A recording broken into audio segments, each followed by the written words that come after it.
Okay, so I recorded this video the other day, but I wasn't too happy with the audio, so now I'm going to redub it instead. So, Overrush Pack 4, what can be said?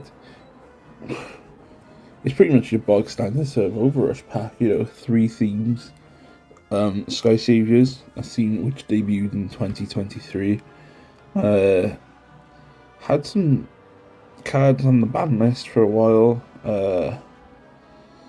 Not particularly, not at the same level of strength as it was when it first came out, but still do some damage. I mean, some of the new dedicated support for it is definitely a lot nicer than what it had previously.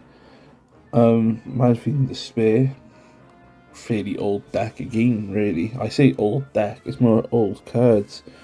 You're looking at 2023, 2024 for these cards. Dead End came out first, then I think it was Deadline. So pretty, pretty sparse. Interesting deck though, I mean, you have a lot going on with the extra deck. Ritual Monster, which then goes into fusions, which obviously is not something you see particularly often. Pot of Greed is a reprinted common, and one of the new speed cards, which is just really not. When they first announced Speed was coming out, I thought it's quite boring, isn't it? Like Speed Major and Speed Officer and all that. I thought it was quite boring, but honestly, quite interesting. I'm interested to see where the deck goes because I don't think it hinges quite as much on Buster Blader as shown in the anime. That Charmer's book, though, the handbook to the spiritual arts, really good card actually. I mean, everyone loves a searcher, don't they? Everybody loves a searcher. Plus destruction. And the new Freshberry collaboration, which is just a really nice card, really good card. Aqua keeps getting weird supports every now and then, and I think that's just phenomenal, to be honest. Berry Fresh actually having a resolution of sorts to that one old card, the old trap card, where it shows her being hunted down by the panda and the angel, whose names I've forgotten briefly. But very interesting. Area, really good card, the new area. I only opened up 3 boxes in this video, but I did pull Overrush Rare Area, which I'm quite happy with. Hey, and it's Deadcore. So Deadcore is a really interesting card because that is the Mad Fiend Despair card that enables you to go into fusions, which is quite weird in a way. And the new Charmer's card, the hands. Charmer's hands. Spiritual Coven, which, yeah, this year and last year just seems to be quite a good year for Charmers, to be honest. I've always been a fan of them, but I'm just surprised that they're getting so much these days. When the new Sky Savior fusion monsters. Sky Saviors are so strange to me.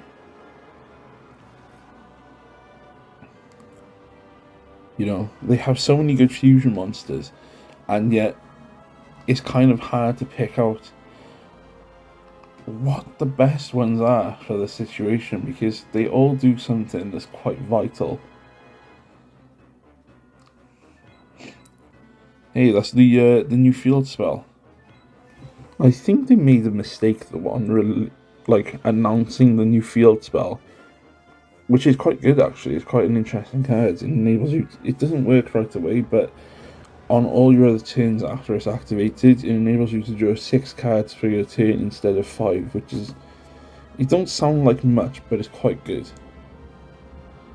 That one extra card could be anything. And Brasses is an interesting card as well. I really like that they gave out her design information before they actually revealed her card. Do wish though she had an alt art though. Really do. But the new field spell card, I think they made a mistake though in announcing it when they did, because they put it in at the same time as the plasmatic model stuff, and it was one of those articles that I read on Reddit, which is not very often that I do. I do it now and again actually these days, but a lot of people on Reddit and just generally online seem to have this thought that this was actually a hint to more plasmatic model monsters when it's not related to them at all.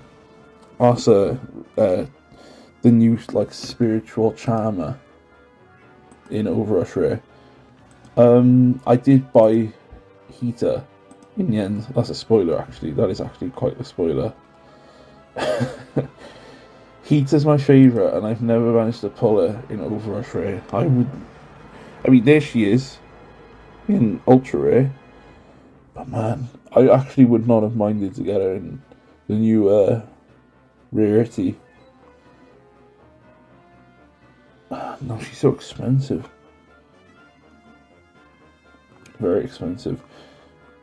Of the four, though, like the spiritualist cards, it's quite weird actually. Win is the most expensive one. I wonder why. Foxfire.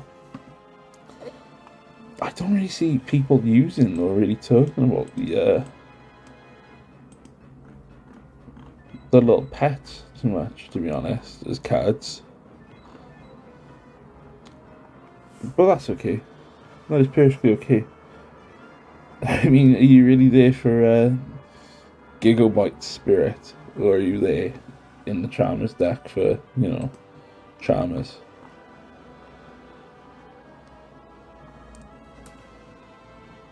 Speed Roll, quite an interesting card actually. It's one of those cards that like sort of helped change my mind on speed as a deck. Because I realised that when I read it, I thought, this is quite good. This is not one of those cards like I would think is quite crap.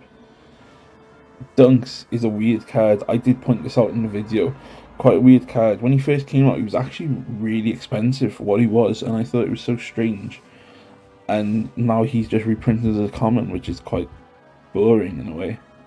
Cause I remember I waited a few weeks before I bought more copies, because I opened 6 boxes of, I think it was Twin Assault of the Double Stars, and I didn't pull a single. Well, I pulled 1 copy of Dunks, and that was it.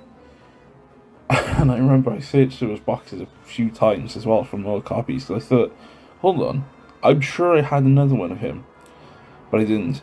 Sunset Rebirth, I really wish, same as Deadline actually, I really wish Sunset Rebirth and Deadline were not reprinted as super rares.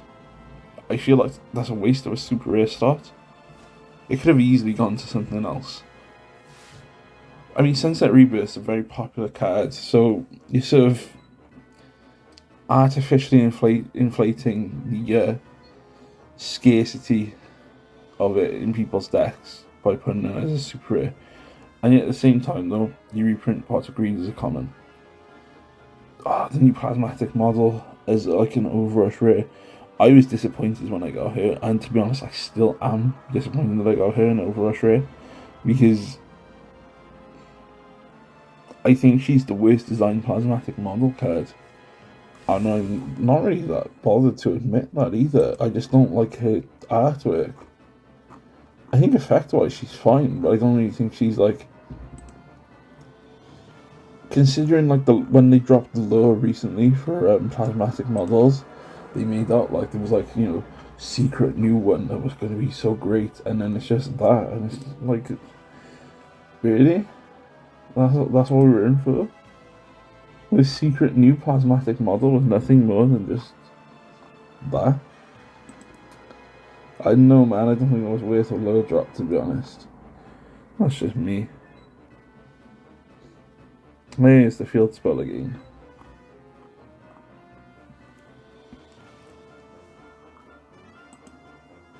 I mean, in terms of it, like, I'm not really quite so sure what deck made it out amazingly from it. I suppose in a way they're all pretty equal. I mean, Mad Fiend of Despair deck is it's my favourite of the three,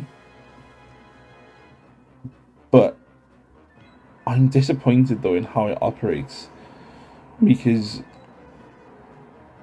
when building a deck list, I found that a lot of the deck was actually just 3 copies, 3 copies, 3 copies, 3 copies, and that was pretty much it. You know, it didn't really seem to deviate from, you know, like I'm looking at them right now. You know, extra deck stuff, of course, 3 copies of all. I mean, you're not filling it out to the full 15. You're only gonna have like 12. That's fine. But you know, Peace Corps, yeah, okay, I can see that. Bad End, yeah. But then some of like the extra like little things in the deck,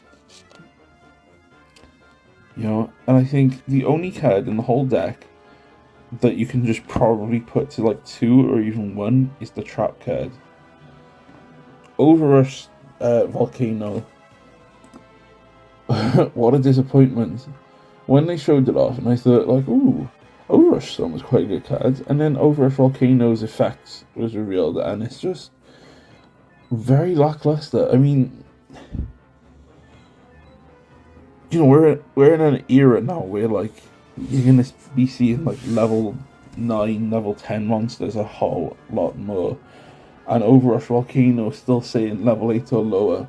You know, for a trap card that also then clears your graveyard, it's a bit boring. That's a nice secret rare to get. Yeah, like, okay, so you can destroy the attacking monster, and if you can't destroy it, you just inflict 1000 damage. Boring. Absolutely boring effect. And yet, Overrush Storm is perfectly fine. Volcano is just so lackluster. I mean, if that's what they wanted to do, that's fine, I suppose, but, you know, put me in charge of card design, like, and I'll give you a proper Volcano. It won't be that.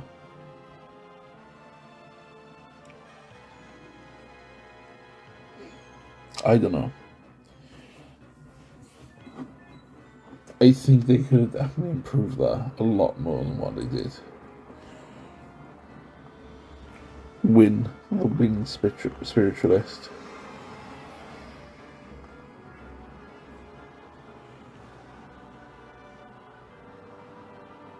And there it is. There's the trap card. You know, get invited to the Mad Fiend of Despair with a trap card.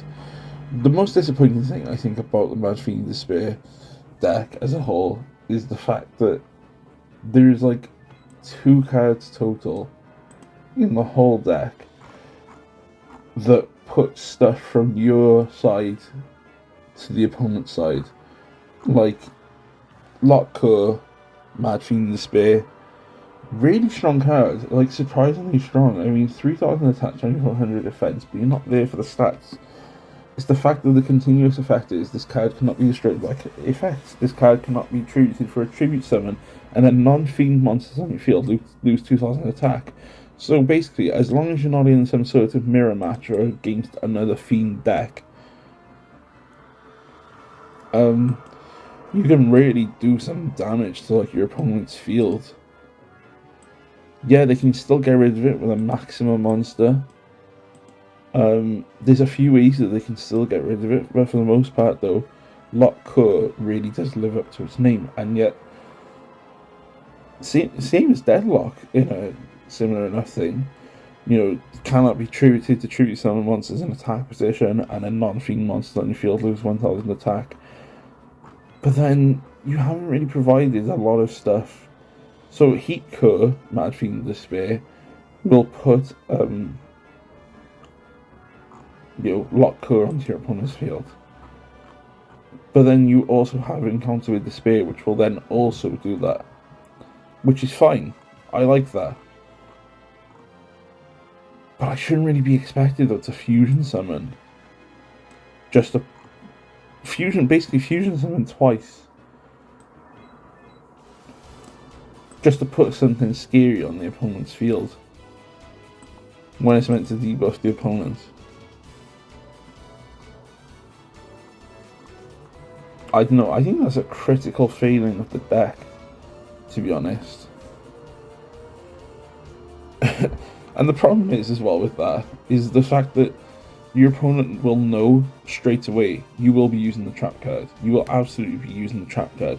So they're going to be even more wary of your face down cards as a result of it. I don't know. Again, it's not really something I would have done. Soul Flip, though, in Overrush Rare is very nice. The artwork is nicer than the effect itself. The effect itself is semi-boring. I can't really see a practical use for it right now. I'm sure eventually it'll be really good. I mean, if Harpies ever turns meta again, Soul Flip would be fantastic, I suppose.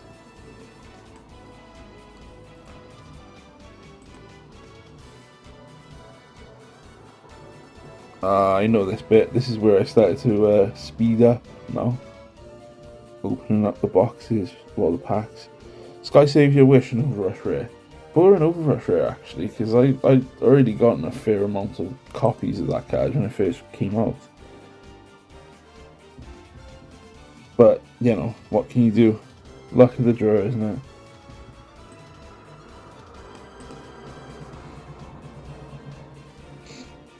And that was it. That was the whole thing. 3 boxes on camera, 3 boxes off camera. I didn't do too bad. I liked it. Hella expensive though for the singles. Anyway, that's it. See ya.